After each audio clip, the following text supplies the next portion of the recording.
unang-unang napansin ko, ang haba, maluwag. So, kumusta naman dyan sa likod? Yung third row, parang ang luwag eh, no? Opo. Kahit, mataas siya, sir. oh, kahit hindi ko kailangan umupo sa upuan. Sa rear view mirror, nakikita ko ang layo. Ayun, napatay ang makina. And as you can probably guys still hear, tuloy-tuloy yung blower. Ang nagpapatakbo dyan, yung battery na.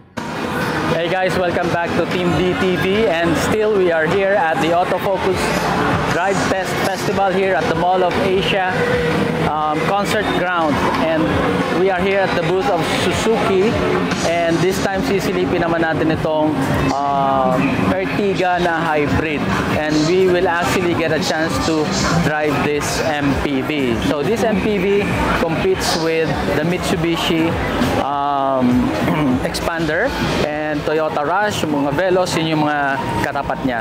Alright? So as you can see, ayan. So stay tuned, nakapila lang kami, and later magda-drive test tayo. Please join us. Hey guys, so nandito tayo sa 2023 Suzuki Ertiga HEV mild hybrid. So pag mild hybrid, ano na to, no? Coding exempt. Opo, sir. Coding exempt. Alright, so test drive. Unang impression, papunta pa lang ako dito sa driver door, di pa ako nakakapasok, nadaanan ko lang yung second row. Unang-unang napansin ko, ang haba, maluwag. So this is an MPV, right? 7-seater or 8-seater? 7-seater. 7-seater MPV, pang family.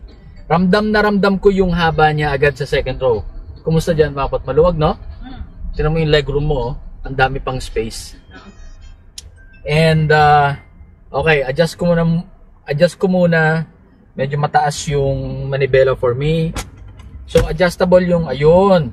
Adjustable siya, tilt, and hindi telescopic. Hindi so telescopic. Tilt lang. Okay. Okay, and then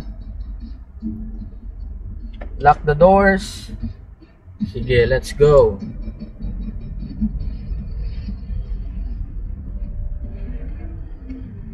Medyo mataas yung dashboard niya, hindi siya yung typical na MPV na sobrang baba. So yun lang yung mga una kong napansin, and then meron siya ditong floating infotainment touchscreen. Pero sir, okay lang ba? Correct ko, meron na ba? 2023 tong test drive unit nila, pero meron na silang 2024 na model, alright, yung GLX. So nagkataon lang ito yung available for the test drive. Okay? It doesn't mean na ito yung latest. Meron na silang 2024. Okay? Ano to, sir? Ano to, ma'am? Naka-EPAS na ba to? Mukhang hydraulic pa, no? Naka-EPS na siya, sir. EPS na ba to? Okay. Hindi lang siya ganun kalambot kumpara sa iba. May drive mode ba to? Meron. Kung eco mode or what? Naka-drive mode na siya, sir. And automatic, naka-eco mode na rin. Okay. So kung babaguhin natin? Meron lang siya ditong overdrive, sir. Overdrive. So wala siyang option talaga na eco mode, sports, ganun, comfort, walang ganun. Okay. Sige, mauna ka. Okay. Anong variant to, ma'am? Yung GLX din ba to? GLX po, top of the line. GLX top of the line. Ilang variants yung Ertiga? Meron po tayong GE, manual, tsaka GL na automatic, tsaka manual, and then the GLX. Bale, GE, GL, GLX. Opo. Sa GLX, automatic lang, walang manual. Yes, sir. GE and GL, merong manual and automatic. Sa GL lang po. Sa GL lang. Okay. Okay, labas na tayo. Yung power window controls, yung driver side lang ang may fully automatic na that opens and closes completely.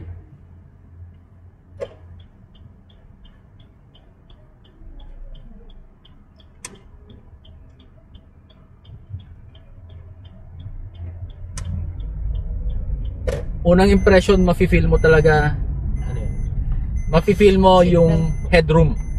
This is an MPV, hindi to SUV. So, yes, this is good. Ma'am, familiar kayo sa paano nagpa-function yung electric niya? Tuwing kailan siya mag-kick in? Like right now, nakikita ko dito sa instrument cluster, tumatakbo yung engine. At what point tatakbo yung motor, yung electric motor? Yung Yun na po motor yung- kasi natin, sir, purpose niyan is to assist, to give more power Okay. sa ating engine. So Okay. usually, pag yung speed mo is nasa 30 and above, Okay. or 40, makikita mo dyan from motor, magkakaroon ng arrow papunta sa engine. Pero sa ngayon, sir, since 2 bar, Oo. ang nangyayari niyan is nagcha-charge siya. Nagcha-charge siya sa ngayon. Opo. Kasi kakagamit sa test Opo, drive. tama, sir. And meron tayong engine auto stop start system. Which is pag nag-stop tayo, Sa traffic light. opo, nag-i-stop yung engine, pero bukas yung accessory, aircon. However, blower lang yung bumubuga. Okay. Yung radio. Ginagamit niya yung power ng battery. Tama, sir. Okay, similar sa iStop ng Mazda. Correct. Okay, sa inyo, anong tawag nyo doon?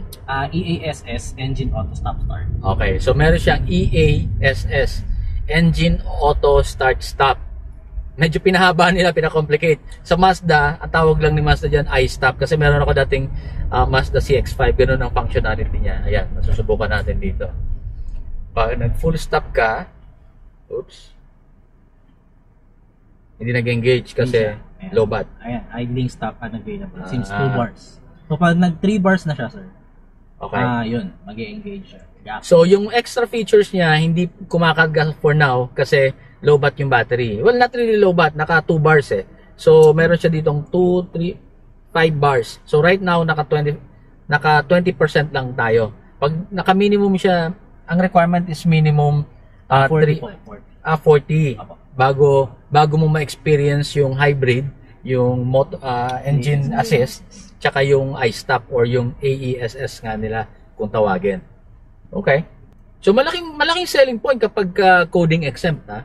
Sure ba tayo? Coding exempt talaga to? Base sa LTO, yes, sir. Opo. Based sa memorandum ng LTO. Opo. So, Okay. yun yung nakalagay sa ORCR niya, na hybrid talaga siya. Okay. By the way, kanina kung napansin nyo, when we were about to stop, medyo nalubak tayo ng malalim. Maganda yung suspension. Kitang-kita ko yung lubak eh. Ang lalim. Pero yung naramdaman ko dito, very smooth. So, kumusta naman dyan sa likod? Yung third row, parang ang luwag eh, no? Opo. Kahit, Saka mataas siya, sir. kahit hindi ko kailangan umupo sa upuan. Sa rear view mirror, nakikita ko ang layo. Ang layo ng third row. Hindi ko kailangan umupo para sabihin ko sa inyong maluwag.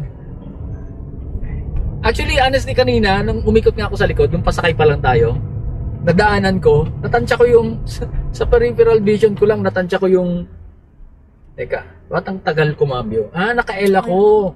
Sorry. Kaya pala, naka-low. So yun, inikutan ko nga lang siya sa likod, papunta sa harap, naramdaman ko na mahaba nga maluwag. Okay, so naka-L pala kanina, kaya pala ang tagal mag-upshift. So naka-drive na tayo sa ngayon.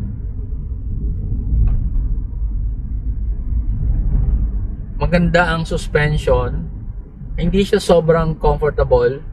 Hindi naman siya kasing stiff ng mga drive nating SUV kanina. So somewhere in between.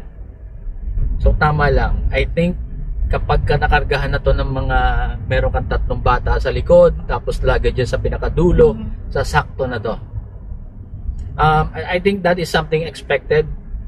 Kapag na-drive ka ng van, mga minivan, that is something that you can expect. Pag mag-isa ka, natural medyo medyo stiff yan. Kasi syempre, naka-design siya to accommodate yung comfortable setting. Wow!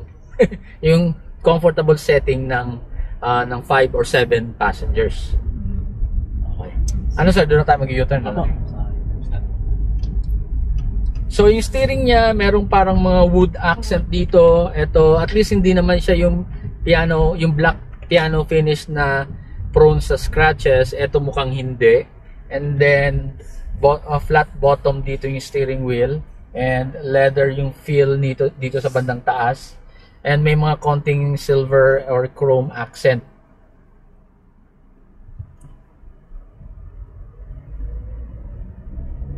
Tapakan natin ng konti, tingnan natin ang response. Smooth acceleration. Ano mo bang transmission na ito?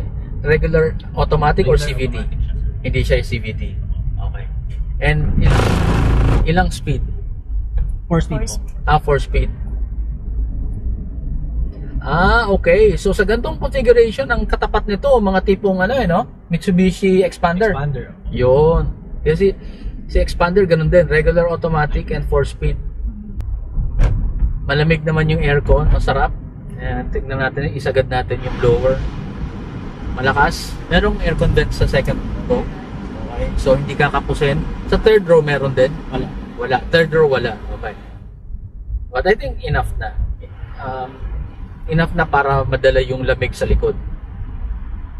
Okay, yung instrument cluster niya sa left side and right side may dalawa pa ring analog. So analog yung sa RPM and then the engine temperature, and then analog din dito sa speedometer and the fuel gauge. Ayan, nag-engage na yung i-stop.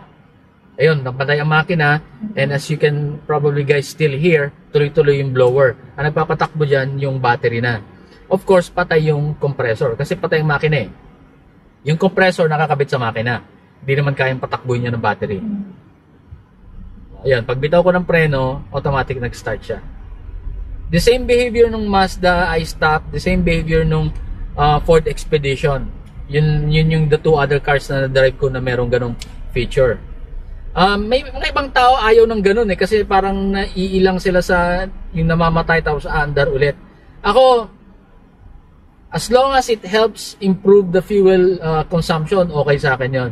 Kaya yung dating CX-5, hindi ko pinapatay yung i-stop nun. Ginagamit ko talaga. Ayan. So, nag-engage na siya ngayon kasi for the time na nag-drive tayo kanina, nag-charge na yung battery. Kanina, nung nandun tayo sa concert ground, medyo na-feel ko medyo mabigat yung setting ng steering. Pero ngayon na tumatakbo na, okay naman na. Like, komportable na ako sa isang kamay. Hindi siya sobrang light. Tama lang, ayan o. Kasi hindi rin maganda pag sobrang bilis ng steering mo. Kasi, again, paano kung may 7 passengers ka rito, mataas yung headroom niya, yung body roll, delikado. Ayan. Kumusta ang comfort dyan sa second row? Okay. Kumusta yung yung upuan, yung feel ng cushion niya? Hindi sobrang lambot medyo on the firm side. Pero hindi naman matigas. Ayan, stop ulit. Ayan, malalaking window, maganda yung view mo sa labas. So, really designed to for family. MPV talaga. Mafe-feel mo yung luwag ng cabin niya. So ayan, nakapatay ulit yung engine, gumagana yung AESS niya. By the way, kasama natin dito si Ma'am Flory Martinez ng Suzuki Makati. So if you have inquiries, if you need more details, pricing ng Suzuki Ertiga or other models, feel free to reach out to her. Ipa-flash ko po dyan sa screen yung number niya. So, ito po ma'am na Ertiga Hybrid GLX top of the line. Yung bago na, yung 2024. Nasa magkano po? Ano yung price? 1,178,000 po pala. Sorry. Ayun. So, 1,178,000 pesos. Okay. So, ayan. Thank you so much po ma'am and sir. Thank you pagkasama sa amin. And anong sunod? Yung Jimny.